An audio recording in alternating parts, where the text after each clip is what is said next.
3 women wanted him. But the billionaire chose the cleaner. Abuja did not slow down for anyone. The city breathed in motion, cars sliding through wide roads, sunlight bouncing off glass buildings, ambition hanging thick in the air.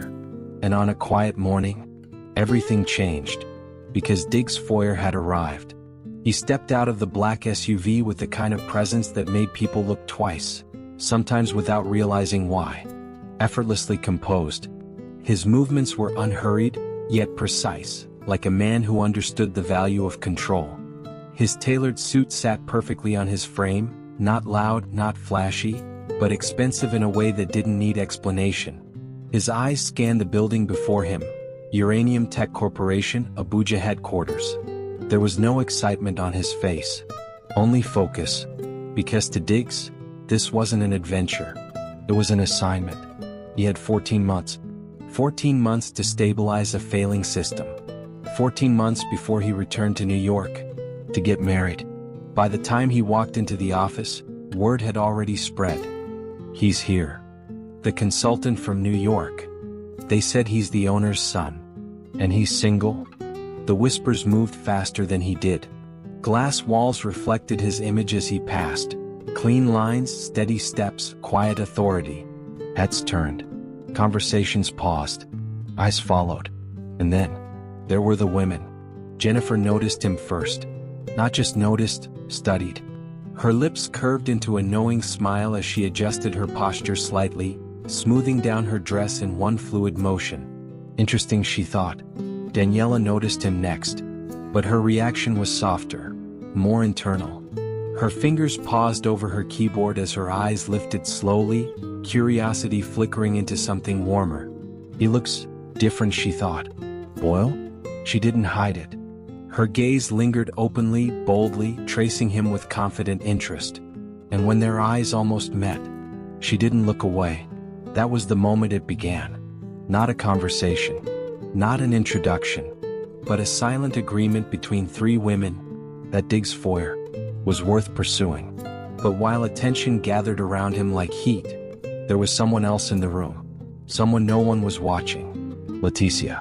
She moved quietly between desks, her presence soft, almost invisible against the polished environment. A simple uniform, hair neatly tied back, a small bucket in one hand, a cloth in the other. Her steps were careful, not timid but respectful of space. She didn't interrupt conversations, didn't insert herself into moments. She simply existed within them. When Diggs first saw her, it wasn't dramatic. No slow motion. No music, just a brief moment, as she stepped aside to let him pass. "Good morning, sir," she said gently. Her voice was calm, natural, unforced, not trying to impress, not trying to linger. He nodded slightly. "Good morning," and he kept walking. But something about that moment stayed. Over the next few days, Diggs settled into his routine. Meetings, reports, systems, fixing what others had broken. But in between all of that, he noticed things. Jennifer appearing at just the right time. "Have you tried this place yet?" she'd ask, her tone warm, inviting. "You'll love it. I can show you." Daniela's quiet gestures. A cup of coffee placed gently on his desk. Snacks he didn't remember ordering. Always thoughtful. Always precise.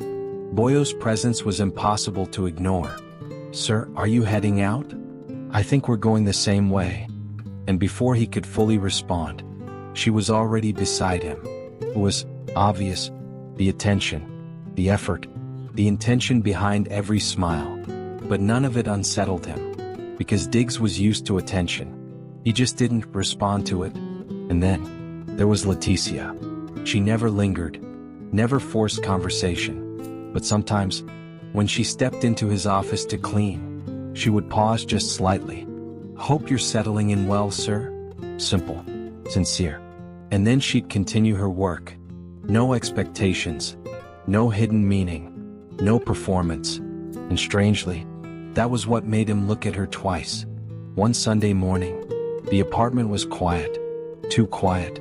The kind of silence that reminded you that you were far from home. Diggs sat by the window, coffee untouched beside him, his mind drifting somewhere between responsibility and distance. Nigeria was different, not in a way he disliked, but in a way that made him aware. A soft knock broke the silence. He opened the door, and there she was, Leticia. "Good morning, sir." For a brief second he seemed surprised. Then he stepped aside. "Come in." That was how it started. Not dramatically, not intentionally, but as she moved around his apartment, cleaning, organizing, restoring quiet order, something shifted. "Do you always work Sundays?" he asked casually. She smiled faintly. "Only when it's necessary." There was something in her tone. Not complaint, not pride, just truth. And for the first time, he asked another question, and then another, and she answered. Not too much, not too little, just enough. And somehow, that quiet Sunday felt less empty. Outside, Abuja continued to move. Fast, loud, unforgiving. But inside that apartment, something slow was beginning. Something unplanned. Something real. Because while three women were busy trying to win Diggs Foyer's attention, he was beginning to notice. The one who never asked for it. And that was where everything changed. The story continues in the next episode. Please subscribe and turn on your notification button. Then tell us what turn you think the story would take in the comment section. Pink Velvet Love Stories. We really care about your emotions,